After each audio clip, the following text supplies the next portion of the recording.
Hey, Coach David Newton here. Any surprise that Blackshear or any of your special teamers didn't make the Pro Bowl, Hey, or Dave. at least get an alternate? I find those awards pretty unpredictable. So now you like when it happens to you, but it's kind of, especially in special teams, offensive line. There's some categories where it's more random than others, I'd say. So you never really know. And can you go back and explain from your perspective the block punt? Sure.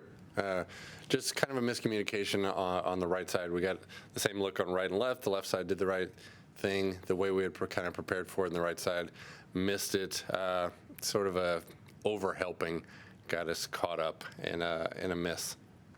Really unfortunate play for the guys because they were doing really, really well throughout the game coverage-wise. Duck had nothing to do with it then. Not for me, for sure. No, run into those kind of wildlife situations before. Cleveland, end of the year, will have a bunch of birds on the field. They used to, the seagulls would circle in Oakland at the end of the games, if you remember the Coliseum stuff. Yeah. Once the people started to abandon their popcorn, it started to get a little dicey for the crowd. Appreciate it. Sure. All right, we'll go to Alex, followed by Cassidy. Hey Tracy, hope you had a nice new year and no hams were needed to be purchased or anything like that. No, it was as Wednesday as it gets right there, Alex. Thank you, though. Word, yeah, no problem. I know you just said that the Pro Bowl is a relatively random enterprise, particularly on the special teams side, but Johnny Hecker did get a fifth alternate. What does that mean to have his year punctuated like that? Nice honor for him. Certainly a shout out to his reputation and also this season that he's had, along with the guys helping to protect and cover for him. But had a pretty good year net punt wise, and he has a reputation, so he's a good name to circle on those kind of lists. And then going into this final game of the season, we've talked a lot about this new kickoff rule. Could you rehash the advantages of kicking it short and trying to land it in that landing zone versus just getting a touchback and kicking it out of the end zone? Sure. Big picture, statistically, it's not much. The very worst team in the NFL and the best team in the NFL are about 2 yards per kick different as far as over and above. Under 30 yards and over 30 yards, it's, the range is like 31.5 to 28.8. So you're in there. Now, if you're trying to make a difference in that particular drive, keeping it in bounds is the only way to go. Because a holding penalty, a big play, a turnover, all those things can turn that particular drive into something that starts at the 15. We started one at the 18 last week against Tampa. Eddie kicked a landing zone ball that went through the end zone, so we got it at the 20. Drive to drive, you can make an impact. Over the course of the season, whatever the math was, it worked out where it's just about the same, touchback or not. Interesting. So what method do you subscribe to? We wanted to kick it to him as much as possible when we thought we had the advantage. We had a good coverage team. If Eddie could put the ball where we're asking him to kick it, I thought we could tackle just about anybody out there. So it gives you a chance to give the defense a head start. And then when conditions, once it gets towards the later half of the season, depending on who your kicker is, you're kicking all the balls anyway, so you have to practice the whole year and be prepared for it. If you're a touchback every time indoor team and then you get to that game at the end of the season at Buffalo, that's your first time covering a kick in a long time. It's a really scary way to live. Yeah, good points. I appreciate you. Sure. Hey Tracy, how's it going? Hey Cass, how you doing? Good. I feel obligated to ask now, have you ever had a punt hit a bird? Oh, actually hit a wild animal? No. You hit the wire from time to time once they started having the sky cams.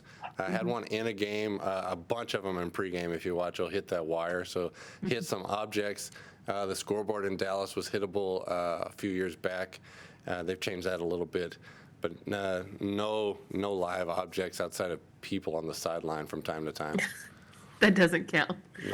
No. Riley Patterson has kind of been around the league, kind of been a journeyman kicker the past few years. Have you faced him before, and is there anything different, notable? I mean, obviously, you lose a guy like who it's different, but like, what is Does that change the game for you at all, having him in there? I think I played Riley once. I don't think it was a preseason game. But he's not handling the kickoffs right now for them. The punter's been kicking off, so it's less impactful for the opponents. It's more just hope he misses when it's his turn kind of thing. That makes sense. Thank you. Sure. All right, we'll go to Mike Solarte, followed by Mike Hay and Joe Person. Morning, Tracy. How are you? Hey, Mike. Doing fine.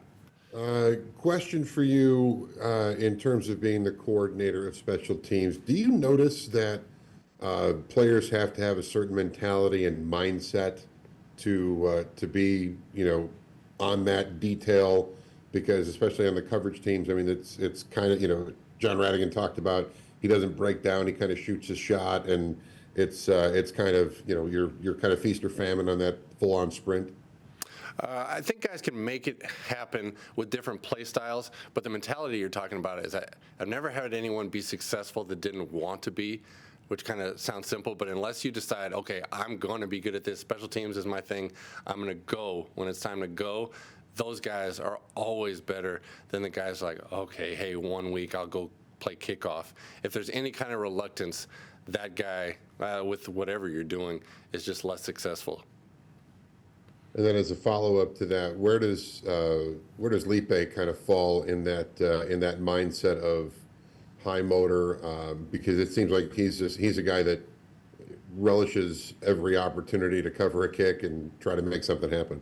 Yeah, you're seeing that. He's on the absolute front edge of the spirit of, hey, this is my job. I'm doing this the best I can. When I get a chance to be out there, I'm going to make an impact. So there's somebody who has a heavy desire to make a play on special teams with nothing kind of in the back burner, like I wish they were throwing me passes or I really want to block this defensive end kind of thing.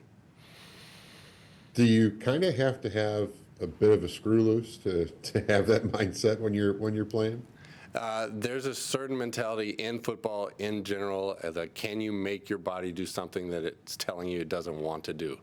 Can I run into this wall? Can I make myself go when everything is telling me to pull back and stop? That happens at a lot of positions, a lot of times in the game in football. Am I going to go catch this pass when it's pretty crowded over there? There's a lot of yes-no decisions, and the guys that make it the longest are the ones that can make themselves be a yes. Rich Bisaccia used to call that dirt on the back of his neck. Rich is a colorful speaker. Yes, he is that. Thanks, Trace. Of course. Hey, Tracy, Happy New Year. Hey, Mike, Happy New Year. Thank you. Have you, in your experience as a special teams coordinator, I know you came in, this is your first year working with the trio, but have you ever worked in a specialist group where all three guys were new to each other? And how difficult can that be? Or is it an easier process? It is legitimate, just like office dynamics, any three people from a group. Football, you have more shared experiences generally with the guys coming in, but especially specialists, their backgrounds are so varied with the guys coming from sometimes soccer backgrounds, sometimes other countries, sometimes football only, different position, move to special teams. Johnny's a quarterback, that kind of stuff. So, yeah, it's however you can meld those three people together because they spend, as you've seen, they spend a lot of time together. They're on a different schedule than everybody else, so they become kind of one of the tighter groups on the team no matter what you do. But you can definitely end up with some varied personalities. And then speaking of those guys, Jeffrey Richard Jansen is going to play in his 260th game as a Panther. I know you've only been here for 1 year. But when you're around JJ, when you're around other people who've been in the organization for a really long time, can you feel like the weight of his impact on the team? I know he is the long snapper, but like he's been here for a really long time. Do you feel the weight of his, I guess accomplishments here and his experience here? Definitely. He's earned the respect that he's given by this team. He always makes an impact. He cares a lot about the guys. He's always willing to help and share. He is so into football that he kind of fits in a lot of areas as far as somebody has a question about this. Hey, what do you do? What is your first time here, there? And he's had all these experiences. He's also willing to learn, and he's interested. He's not speaking from a place of, I've done all these things, let me show you kind of thing. So I think he's an invaluable resource for a lot of the guys. I've had a couple snappers like that. John Weeks is the all-time career leader in Houston for games played also. He was like that. So that kind of guy has credibility in the building. He can help you with the trainers, the equipment. He knows where to go. And then also advice just kind of around town. Where did you live? Where did you used to live? Where can we look for stuff? And JJ's always willing to help. So it's made him a big part of this organization for a long time, and he's playing great. His way of giving advice, it's almost like he's JJ explaining you. Like he talks to you kind of like, he knows, he's a source. Do you have any funny stories about any time he's ever like explained something to you in his specific way of explaining things? No, we'll just say I haven't asked him a question that he didn't have an answer for. Thanks. All right, and we'll finish with Joe. Tracy, good morning. Hey, Joe. Good to see you. About those specialists, all three of those guys are pending free agents. Just given the odds of it and the numbers, is your expectation that there'll be some degree of change in that group over the offseason? Unfortunately, that's kind of how all these seasons go. I'd love to have everybody back. Made a lot of friends this year and would like to keep going forward. There's no such thing as any Panthers team that's ever repeated. So there'll be somebody new. Well, I was speaking specifically of those three specialists. Oh, I got you. Sorry. Yeah, it's the same thing. You kind of it's a team job to have the best guys available at every spot, coaching and playing included.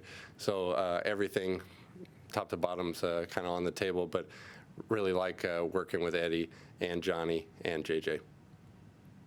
Thanks, Tracy. Sure. All right, Joe. All right, thanks so much, Coach. Have a great rest of your day.